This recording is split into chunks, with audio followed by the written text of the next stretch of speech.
Hello runners, and welcome back to the third episode of my console tutorial series. It's definitely been a minute, but we're back, and this third episode is going to be going over everything you need to know about C-Boosts. This will include C-Boosts, held C-Boosts, large C-Boosts, irregular C-Boosts, down action C-Boosts, extended C-Boosts, squeeze boosts, and finally door boosts. Just like the other episodes, there will also be a bonus section at the end with additional boosts and tricks such as a beamer. Without further ado, let's get right into it. C-Boosts, short for collision boosts, work because when you're running on a wall and transfer to an object that is jutting out of the wall, the game will give the player enough speed to get over the object and continue the wall run. We can abuse this by jumping when we get the speed, similar to the strategy with wall boosts. To try a C-Boost, I recommend this spot right next to Donkey in an Oven. It offers one of the easier boosts in the game and is relatively lenient. Your approach to this C-Boost should be about a 45-degree angle. There should be a little space between you and the object, as it's important that you get to full running speed before getting the C-Boost. Then, dash forward. Your first jump should be relatively close to the wall, but not too close to where Faith collides with it. Then, after about a half a second, jump off. The second jump may be a bit later than you expect it to be, so if you find yourself getting over the object on the wall but not getting the boost, your second jump may be too early. Some things to keep in mind is to look at the wall opposed to the object that you're trying to boost off of. If you look at the object that you're trying to boost off of instead of the wall next to it, sometimes you'll end up grabbing the top of the object you're trying to boost off of. Specifically for this area, you can look right in between the line and the box on the right, and that should be a good point to look at. Just try to remember that a C-Boost isn't as complicated as you think it is, but don't go and throw yourself at a wall randomly without a plan. Try to make up a reason as to why your C-Boost would work, and then give it a go from a setup you think is perfect. Anyway, here's 4 examples of a C-Boost and 1 slow motion example.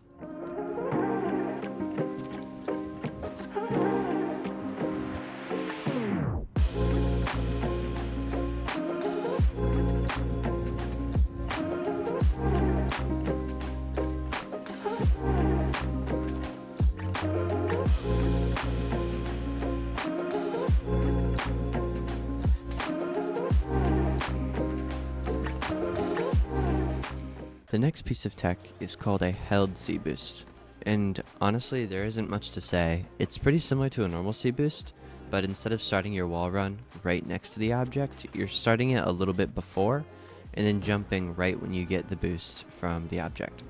These are really inconsistent, and I wouldn't even really recommend practicing them because they're impossible for larger boosts and not a piece of tech you're going to be using very often. The only spot that is used in ILs is at the beginning of Backstreet Bluff, so if you don't plan to do that dash, then I really wouldn't recommend even practicing this outside of the dash setting. What I will add is that C-Boost can be done on basically anything that's jutting out of a wall that is a reasonable size, so if you're questioning on whether or not you can C-Boost something, I'd recommend just trying it. Maybe someone hasn't tried it before and you find a new skip. Also, something I forgot to mention before is that especially with smaller C-Boosts, you're able to get the boost with strafing.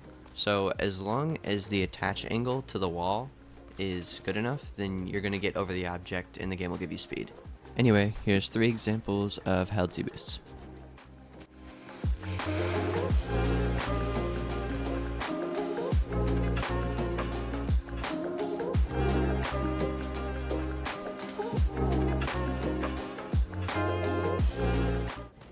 The next piece of tech to go over is large C-Boosts.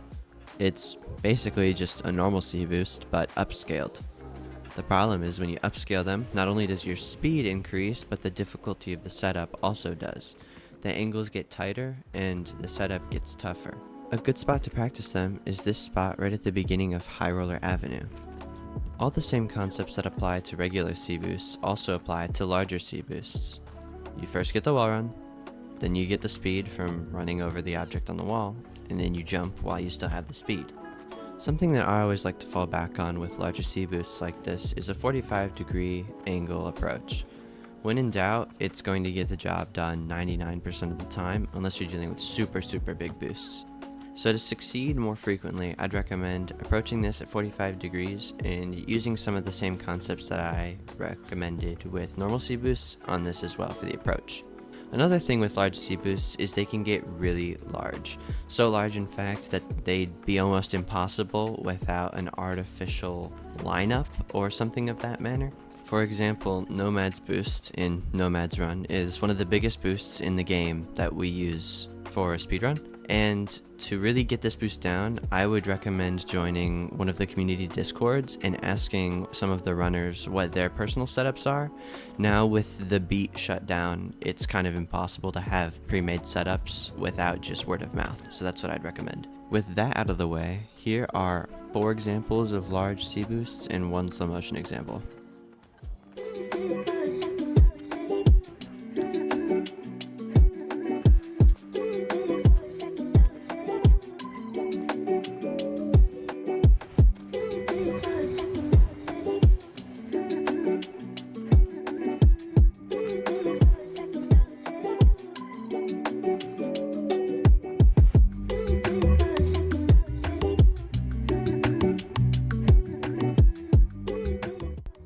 Irregular C-Boosts are where things start to get a little bit weird. An irregular C-Boost is any C-Boost that doesn't conform to the usual rule set that a C-Boost follows. Typically you're going to see these take forms in pipes, cameras, little small bits of collision that you can boost off of, and sometimes invisible objects. The most important thing to remember is all the same general rules of a C-Boost still apply, but the setup is really what's going to make or break the boost itself. You might have to take your cursor and aim it in a weird way that isn't typical, or move it far away from the object that is unexpected. In some cases, you may even be required to strafe, such as the new boost at the beginning of Backstreet Bluff or the main boost in Concrete Canyon. What's weird is some boosts just do what they want, and they function as both an irregular boost and a regular boost, and sometimes the irregular boost can give you 10 times the amount of speed as a regular boost, and it's entirely dependent on the setup you have, so keep that in mind too. Down action C-Boosts are just a C-Boost, but instead of pressing jump as your second input, you press your crouch button. When you do this, instead of jumping off, you just kind of like fall off. It's useful in scenarios where maybe you don't have ground directly in front of you, or you want to get a specific B-hop path that you wouldn't otherwise get if you would have jumped. The timing is a little more wonky with down actions, and you can start to get like phantom C-Boosts where you get like half the speed or some of the speed, and that's just because your down action isn't timed correctly and you're probably pressing it too early. A weird finicky thing with down actions is if the object you're down actioning is really close to the corner of a wall, sometimes when you down action it, it'll send you in the direction that the wall would have been, so you actually get sent backwards, which is kind of weird. An extended C-Boost uses the same concepts as an extended wall boost, where when you press down action off of a wall run, there's a small amount of time where you're both on and off the wall at the same time, and this allows you to press jump quickly after pressing crouch off of a wall, gaining you extra distance from a wall boost. This trick is very difficult, and if you don't have regular C-Boosts down, I wouldn't even recommend attempting this. But if you do try to attempt it, it's very important. You have to hold your controller with your index finger on your left bumper and your middle finger on your left trigger. This is because you have to press the buttons so quickly one after another that you cannot possibly do it with one finger. If you're struggling, remember that the time that the game thinks you're both on and off the wall is very small. You have to press them basically right after one another. Here are 4 examples of an extended C-Boost and 1 slow motion example.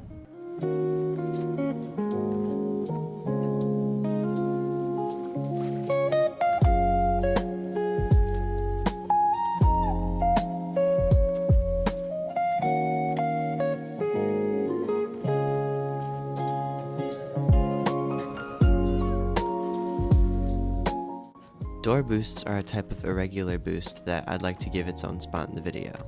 They have a lot of variable speeds, and the best way to do them is actually to strafe into them. You'd want to look very perpendicular to the wall, turn your camera mid-air, and then strafe into the wall that the door is on. You want to aim to attach to the wall where the hinge of the door meets the wall that it's attached to, and then quickly after attaching to the wall, jump off. Door boosts can feel really finicky, and it can feel like random luck on whether or not it works. but the best thing that you can do is to find a reliable setup and approach them at the same exact way each time. Something that you should be aware of is your approach and second jump timing matter a lot with door boosts. And if you don't take my advice and attach to the wall where the hinge of the door meets the wall, you can run into some pretty big inconsistency issues where the speed of the boost is seemingly either really weak or really strong at random. Also, if you vary your second jump timing, the longer you wait, the weaker the boost seems to be, although there do seem to be exceptions to that. One final thing to be aware of with door boosts is down actioning them can act like any other normal boost and extend it, or just be a normal down action.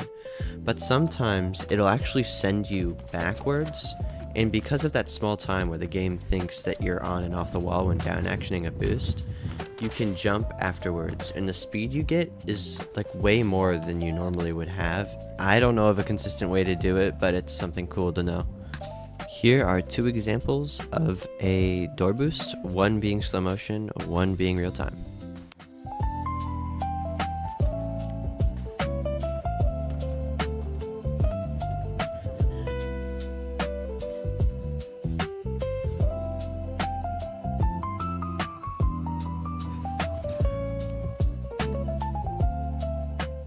Our second to last tech on the list of boosts is going to be a reverse C-Boost. Now, these are a little bit different.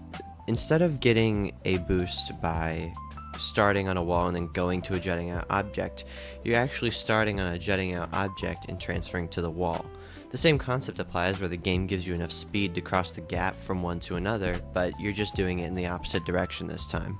These are much more limited in speed and are typically only used for lower speed boosts when no other options are available.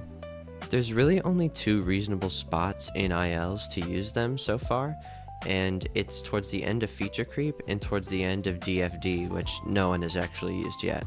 Setting one of these up is very weird. The setup is very precise, and the second jump is later than you'd think it would be.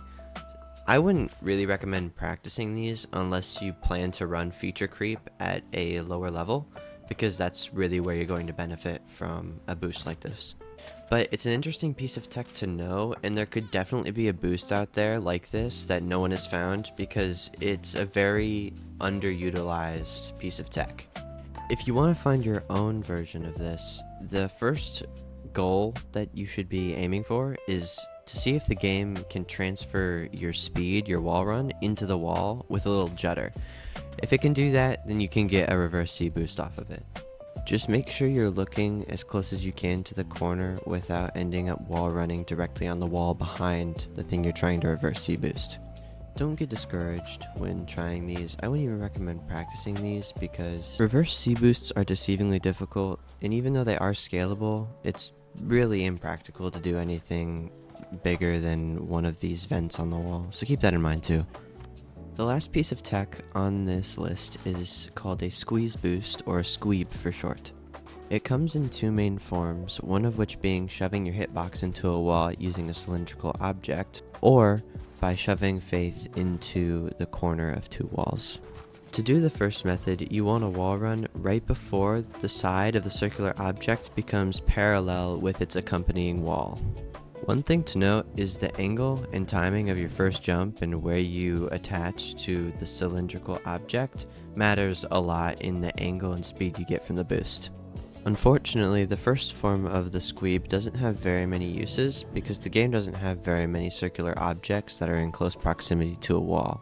However, if you do manage to find a spot for a squeeb, the boost is typically actually pretty aggressive, and if you find one, please show me. Since I found this tech almost close to 2 years ago now, there haven't been very many spots found for it.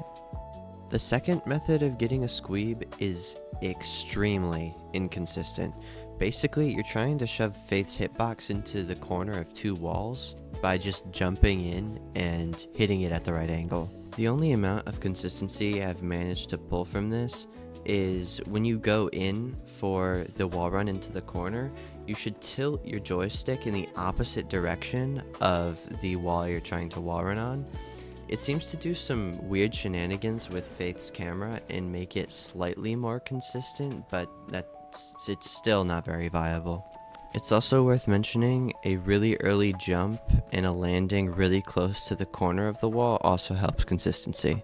One very interesting thing as well is when the corners or the walls of the corners are not typical, it's also much more consistent to get some sort of boost of any kind, whether that be vertical or horizontal. Interestingly, this squeeb looks like a C-Boost, but it's not because I'm wall running on the vent to get the boost, not the wall. You made it. It's bonus tech time. First up is the beamer.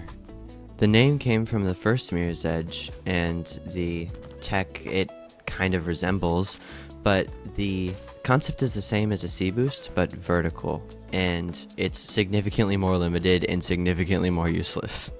If I mention the beamer, I have to mention the super beamer as well, which similarly gets its name from the first Mirror's Edge. This tech is a little bit weird. It's really just when Faith tries to do a big get up, but there's nowhere for her to go, so it cancels it. But the speed that she gets from that animation stays, and if you down action while it gives you the speed, then it goes vertical. Just like the other one, there's no real use for it, but it is pretty cool. This is big news for console players, but corner wall climbs are now possible with a map turn around a corner. This is huge. Full game runs are now basically fully possible on console. This doesn't really have a name yet, but if you backdash and quick turn at the same time while on something that's tall enough, you gain a quick boost of speed downward, which is really weird. And also, if you quick turn before you enter a zip line or mantle a ledge, you get like this phantom ceiling above you. It's really weird. There's no use for it, but it's a really weird interaction. Finally, I'm pretty sure this is some type of squeeb. And that's going to wrap up this third episode of the console tutorial series. I hope you enjoyed your time. I hope you learned a little. No promises on a fourth episode. Might come out in 2 years. You never know. But get out there, practice your tech, and keep running. I'll see you in the next one.